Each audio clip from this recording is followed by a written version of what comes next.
beribadah jangan berlebih-lebihan. Ini poin yang kelihatannya sederhana tetapi ini sangat penting. Seorang jangan beribadah berlebih-lebihan.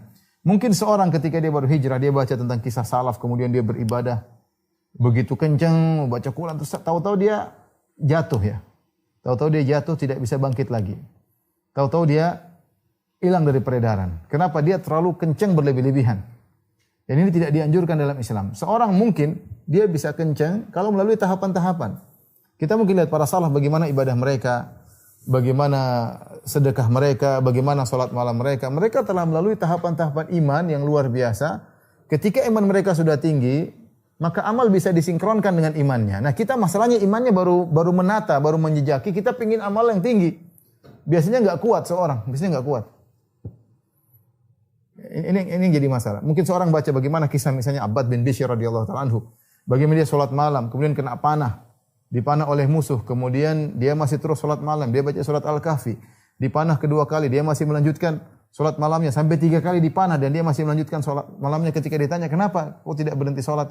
"Saya sedang baca surat Al-Kahfi dan saya tidak ingin berhenti di tengah jalan."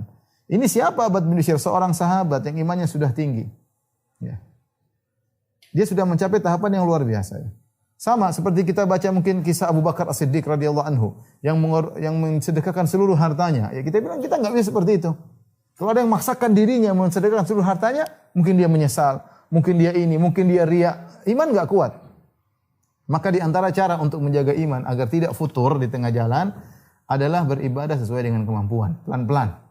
Enggak usah kenceng-kenceng. Biar orang kenceng-kenceng biarin aja. Kita belum sampai bilang. Saya lagi menjejaki. Ini perkara yang sangat logis.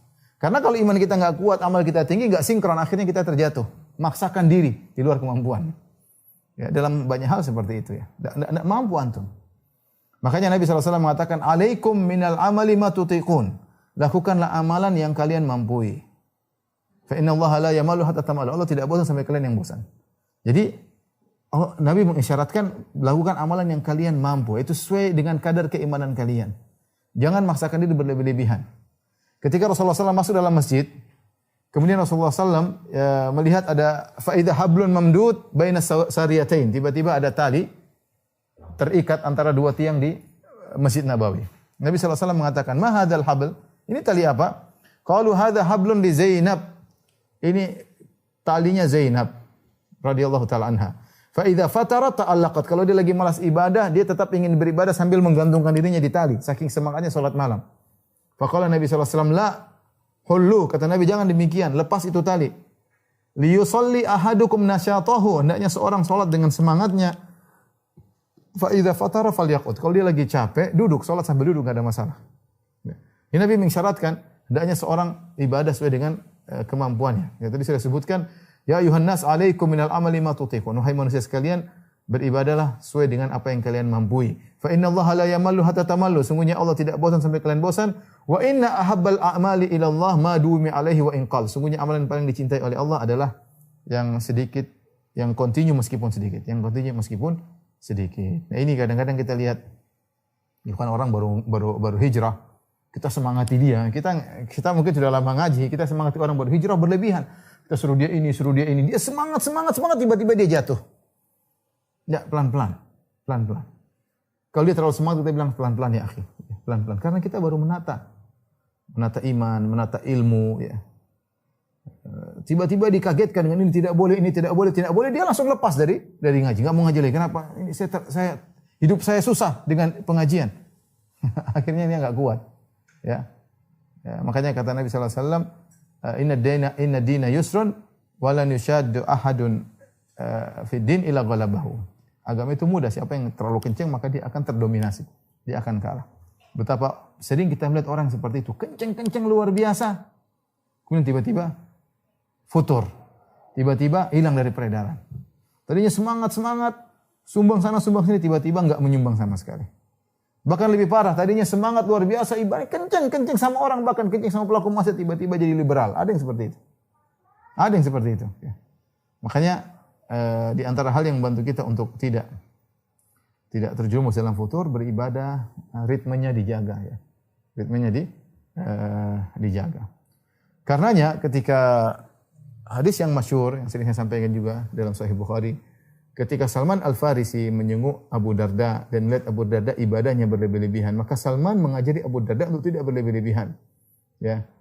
Ternyata Abu Darda malamnya salat malam, siangnya puasa, ya, sehingga dia tidak sempat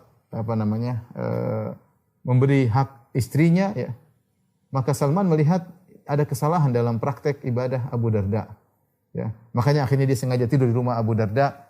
Kemudian Abu Darda ketika datang, dia mengatakan, "Wahai Salman, silakan makan siang." Kata Salman, "Tidak, saya tidak mau makan sampai kau makan." Kata Abu Darda, "Wahai Salman, saya sedang puasa." Kata Salman, "Enggak, sampai kau ikut makan." Akhirnya Abu Darda dipaksa buka puasa oleh Salman Al-Farisi radhiyallahu ta'ala anhuma.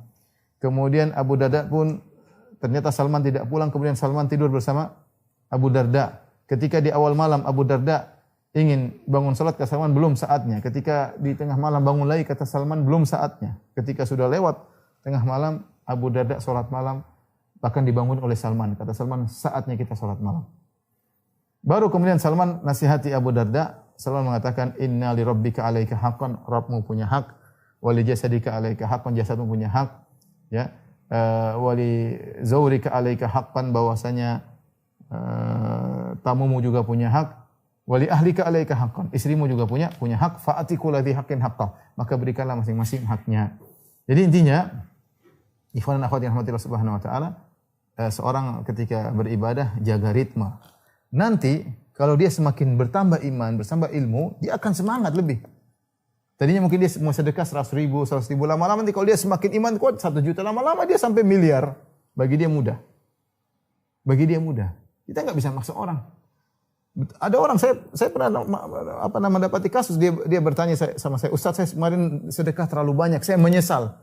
Dia termotivasi keluarin duit banyak, setelah itu dia menyesal. Dia bilang, "Bisa enggak ambil kembali sedekah yang sudah saya sedekahkan?" Kenapa? Karena ritme imannya tidak sesuai dengan ritme amal yang terlalu tinggi. Ya. Makanya ikhwan-ikhwan juga yang menyemangati teman-teman, hati-hati. Orang baru ngaji pelan-pelan, yang penting dia ngaji.